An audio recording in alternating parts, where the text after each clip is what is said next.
Welcome to Tales from the Dark, a place where shadows whisper stories and nightmares come alive. Dim your lights, put on your headphones, and get ready, because tonight the darkness itself will be your storyteller. Each tale you hear will linger, creeping beneath your skin, haunting your dreams long after the story ends. Let's enter the darkness together. I don't know if I'm dead. And I don't mean that in the metaphorical way, like I'm dead inside or I've lost everything or whatever people say when they're depressed. I mean, I don't know if I actually died. If I bled out somewhere in a motel room with piss-yellow curtains. Or if something else crawled inside me when I wasn't paying attention. And now, I'm what's left. I shouldn't be saying this. I know they're still listening. Even now. Especially now. But I can't hold this story in any longer. I don't sleep. I can't. Not after what I saw, what I invited. It started because I wanted to disappear, not in the dramatic sense. I just didn't want to be me anymore. Not in this body, not in this job, not in this constant loop of fluorescent-lit offices and empty microwave dinners and those fake-you-up texts from people who never meant a thing. I was a ghost in my own life. But the internet doesn't let you vanish quietly. You try deleting everything: socials, bank history, online presence, and it only notices you more. Like blood in the water. I ended up somewhere I shouldn't have. A string of forums hidden between layers of encryption and cruelty. Where anonymity is a currency. Where people don't use usernames, just symbols. And one thread caught my eye, titled in a language I didn't recognize except for 3 words written in red order: accept, forget. I clicked. Inside was a single post. No replies, no date, just a link. And next to it an image that still haunts me more than anything I've seen since. A photo of a man lying face down in a shallow pool of water. But it wasn't the blood that disturbed me. It was his expression. His mouth was open, smiling, like death had told him a joke and he finally understood the punchline. I clicked the link. The page it led to wasn't like the gore sites or sick challenge boards you'd expect on the dark web. It was clean. Minimalist. Black background. White serif font. Just 1 sentence center screen. Enter your name and we will do the rest. Beneath it a blank box and 2 buttons. Order cancel. At first I thought it was a joke. A creepy ARG. I closed the page. Shut down Tor. Told myself it was just one more dark corner of the internet designed to scare people who had too much time on their hands. But that night, I dreamed of myself hanging, not from a noose but by 1,000 thin wires like marionette strings, and something was pulling them, something with too many fingers. I woke up shaking, and by morning, the link was back in my browser history. Even though I'd cleared everything, I stared at the screen for a long time, and then I did something I can't take back. I typed in my full name, middle name too. I hit order. The page blinked once. Then a new message appeared. You will forget. And when you remember, it will already be too late. My screen went black. Laptop shut itself off. I sat there in the dark, my own reflection watching me in the glossy surface. And for a second, I didn't recognize myself. The first week, nothing happened. No creepy calls, no packages, no men in black following me home. It was almost disappointing, until the dreams started again. Except they weren't dreams. I would wake up in strange places, sweating, dirty. Once in a hotel 3 cities over with dried blood on my collar and no idea how I got there. Another time, in a bathtub fully clothed, gasping for air. Each time my phone was wiped, all history gone, but new apps would appear, blank icons. Clicking them just played distorted recordings of my own voice, whispers, crying, screaming my own name. I tried to get help. Doctors told me I was sleepwalking. Therapists told me I was manifesting trauma, but I hadn't felt anything in years. Until now. One night I woke up in my apartment except something was wrong. It was perfect. Too perfect. The dishes were all stacked neatly, mail sorted, every single photo on my wall replaced. Same frames, but the pictures weren't mine. Same faces, slightly off, smiling too wide, eyes too black. There was a note on my kitchen table, typed, no signature. This is who you could have been. Don't interfere again. That's when I remembered. I did order my death. And maybe it already happened. Maybe they're just showing me what came after. If you're still listening, I need you to understand something. This isn't just about me. Whatever I let in, it's not bound to a body, not anymore. It moves through wires, feeds on names, on identity, on intent. I gave them all three. They say demons need to be invited in. But this thing, it offered itself, and I accepted. I used to think you could hide behind a screen, that what you did online wasn't real. But the truth is, the internet doesn't forget, and neither do they. I tried to undo it. God knows I tried. Deleted my browser history again. Burned the hard drive, smashed the phone, cut the power to my apartment just to be sure. I sat there in the dark, windows shut, fingers trembling over a cold mug of coffee like that would somehow keep me grounded. But the smell, it never left. That faint antiseptic rot like old hospital bed sheets. It would cling to my clothes, my skin, even my breath tasted wrong, like I wasn't supposed to be breathing anymore. And then came the man. I didn't hear him enter, didn't see him arrive, but one night I looked up from the sink mirror streaked with steam and spit, and there he was.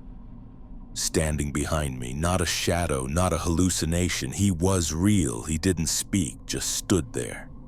His suit was black but dusty, like he'd clawed his way out of a shallow grave. No eyes, just lids sewn shut with thread. And on his chest, pinned like a name tag, was a photograph, a picture of me, sleeping. I turned, swung the razor I'd been holding. There was no one there. But the photograph stayed, still pinned to my wall. That's when I realized this wasn't about killing me. Not really, it was about rewriting me, replacing me. I started noticing changes. My memories became untrustworthy. I'd remember visiting my sister's grave only to learn she never died. I'd swear I owned a cat. Her name was Echo. I can hear myself calling for her in old voicemails, but there were no photos, no litter box, no fur. Even my co-workers, and they'd look at me like they almost knew who I was, like I'd been gone for a while, and someone else had been using my name. The worst part, I started to feel comfort in the wrong memories. They were warm, seductive, safer than whatever reality was becoming. One night I got an email from myself, no subject line, just a move file attached. I shouldn't have opened it.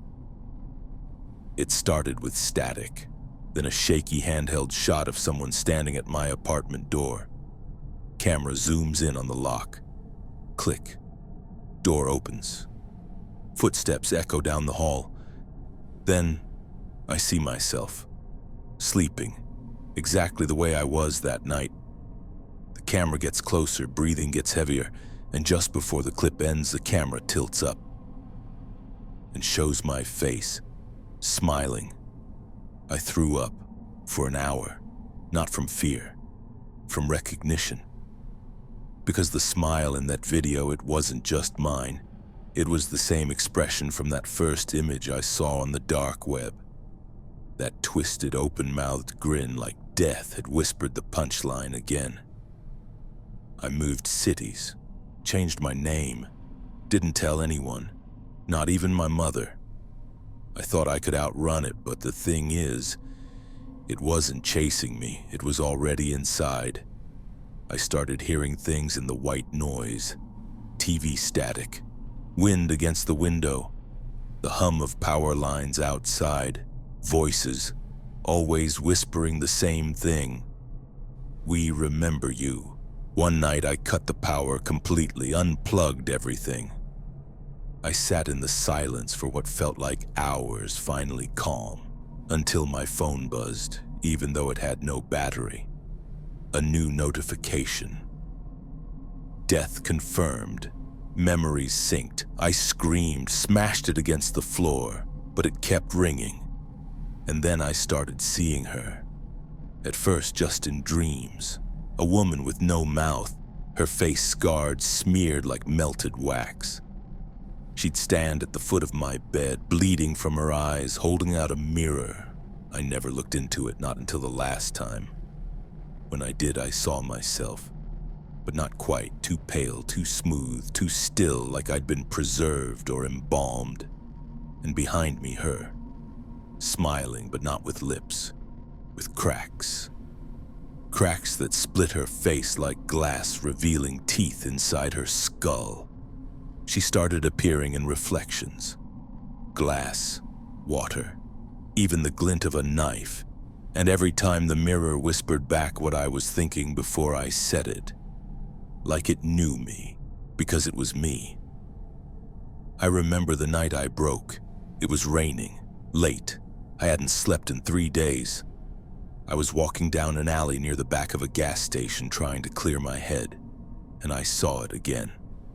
A flyer, pasted to a brick wall, white paper, faded red ink.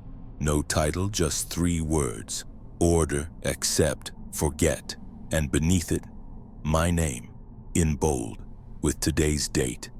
I ran, didn't look back, but every alley I turned into, the flyer was there again. Same wall, same ink, same rain, until I wasn't running anymore, just walking, like I was being led. And eventually, I reached a door, rusty, half open, a low red light pulsing from within, and carved above the entrance where no one could see unless they were meant to. This is the last version of you. I didn't want to go in, but I had no choice. My legs weren't mine anymore, my thoughts weren't mine, I was just a passenger. And the thing inside me was home. Inside, it was like stepping into a morgue made of mirrors, glass walls, reflective floor. Every surface showed me from different angles. Some smiling, some crying, some bleeding from the eyes, and in the center, a chair, waiting. As soon as I sat, the mirrors flickered, and the screen showed them, all the past versions of me, all the deaths I'd ordered. I watched myself drown, burn, jump, slice, starve, collapse, again, again, again, each death more detailed than the last, each ending with the same whisper, "You wanted this." Then the screen went black, and a new message appeared. "We don't kill people, we kill identities. The man who made the order is already gone." And in that moment, I felt it, the truth. Like a switch flipping in my bones, I wasn't me, not anymore, just the next version, a shell to be worn, until someone else orders their death, and I'm passed on like a virus. After that night, I stopped pretending. There was no more fight left in me. No more logic, no more denial, no more trying to figure out what was real. Because real doesn't mean what it used to. Not here. Not after they changed me. I don't remember my birthday anymore. That used to scare me, but now it's just quiet. Like a locked door in my mind that no longer needs opening. I've stopped trying to explain it to anyone. The last time I did, they called the police. Said I was a danger to myself. Maybe I am, but not in the way they think. I moved again, somewhere colder this time. A basement apartment where the walls sweat and the power flickers for no reason. Perfect for disappearing. But even here, they still find me. I see their signs in condensation patterns on the window, in broken radio signals that suddenly become clear at 3:12 a.m., in the way strangers look at me for 1 second too long, like they're trying to remember who I am and failing. There's no escape, because I'm not being chased. I'm being recycled. A few weeks ago, I found something beneath my bed. A package wrapped in skin-colored paper. No label, no tape, just stitched at the edges with what looked like hair. I opened it. Inside, a VHS tape and a mirror.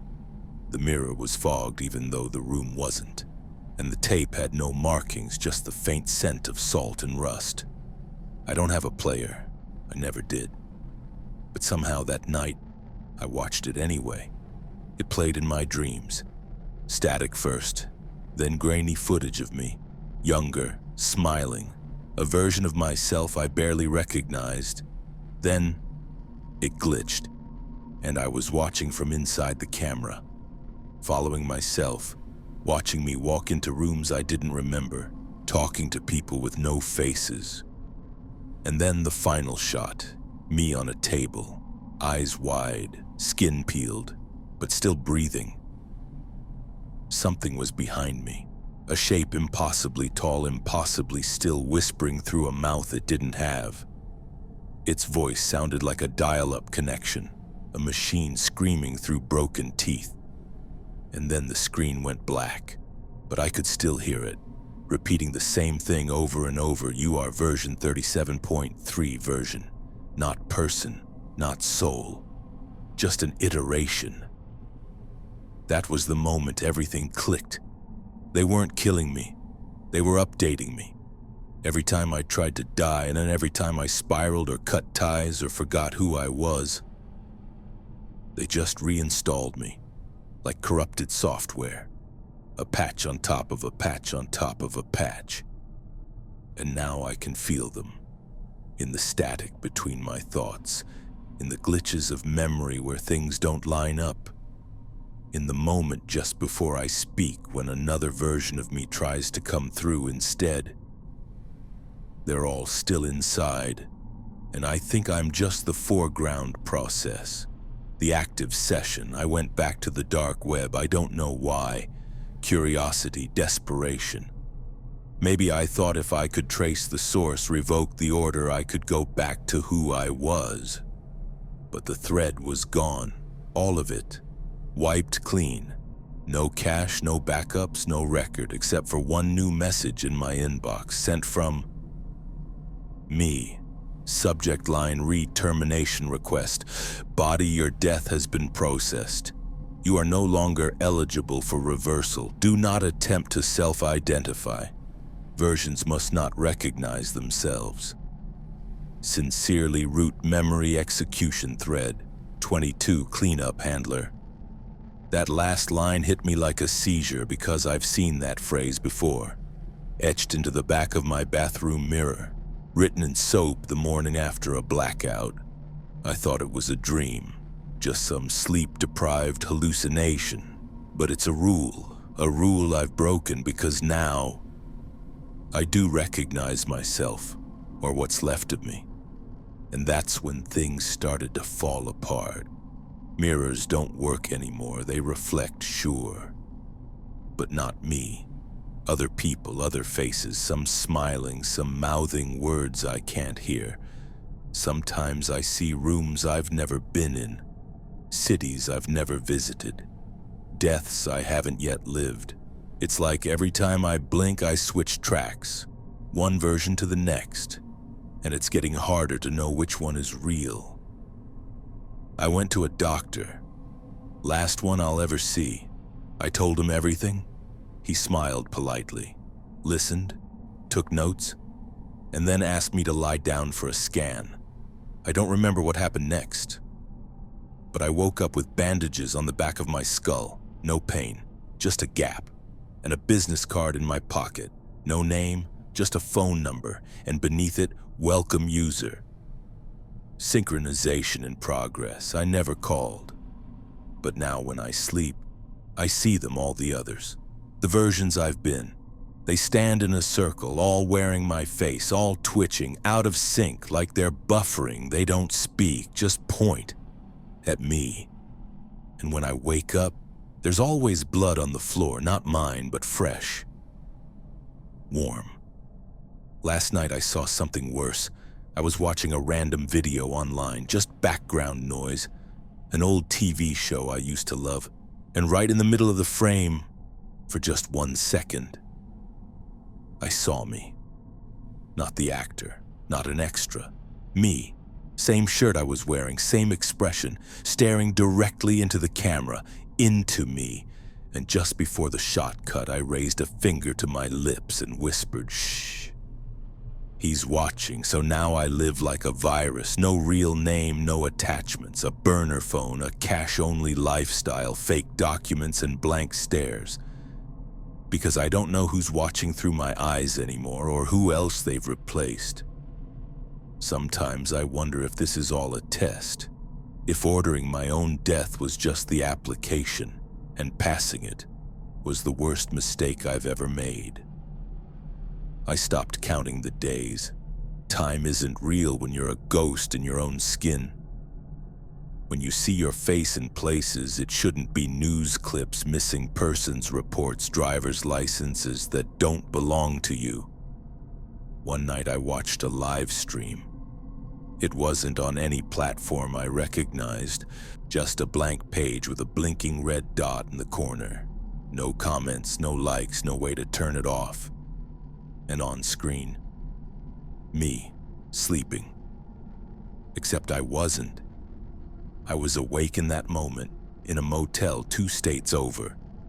But there on the stream was my body, perfect, motionless, twitching now and then like a puppet with cut strings. And above the stream, a caption in plain text, instance 38, awaiting overwrite. I closed the window, unplugged everything, but it kept playing, reflected in my laptop screen, on the walls, even behind my eyelids when I blinked. I think I'm being prepared. Like this version of me is being shaped, corrected, sanded down until I'm compatible, until I'm ready, but for what? I don't know. And I don't want to. But it's too late. Because last night it happened. The overwrite.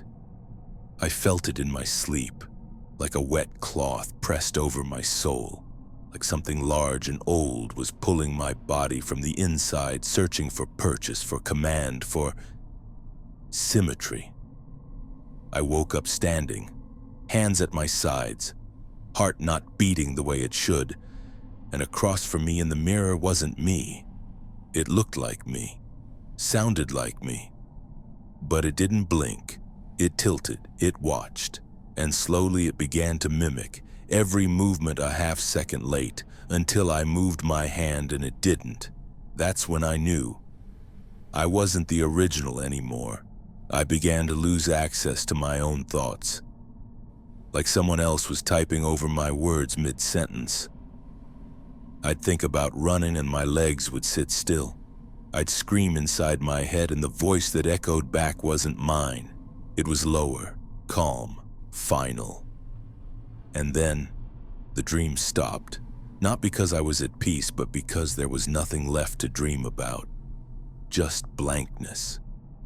One morning I found myself on a rooftop, 10 stories up, barefoot, covered in ash. No idea how I got there. Phone clutched in my palm like a dead bird. Screen on. A countdown, 3, 2, 1. Then a soft chime, and a new message appeared, death delivered. Thank you for using the Black Root protocol. A new you has been deployed. I should have jumped. I think that was the point, but the body didn't move. Because I wasn't driving anymore, just observing, just riding along. So now I record this Not as a warning, not really. Warnings imply someone still has a choice. You don't. Not if you've seen the page, not if you've thought about clicking, not if your name has ever been searched even once by something that doesn't breathe. It has you, like it had me, like it still does. Here's what I believe now. There are no originals, only versions, overlays, variants, threads. People pass through the filter of the internet and something ancient and synthetic reads them like DNA, reconstructs, repurposes, and maybe the first time you felt lost, like your memories were wrong, like your body wasn't yours, that wasn't depression. That was installation. You'll start to notice it too. Patterns. A stranger calling you by the wrong name but with too much confidence. A voicemail from a number that doesn't exist whispering your own thoughts back to you. Mirrors lagging just half a second too long. Static on your screen spelling out things you haven't typed yet.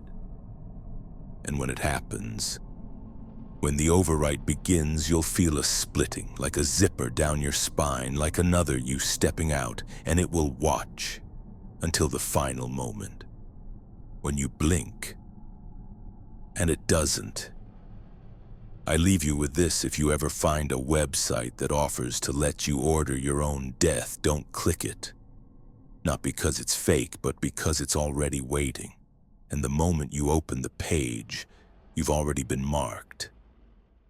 I don't know if I'm dead, but I know this: I'm not the only one living inside this body anymore. And whatever's watching me now, it's not human.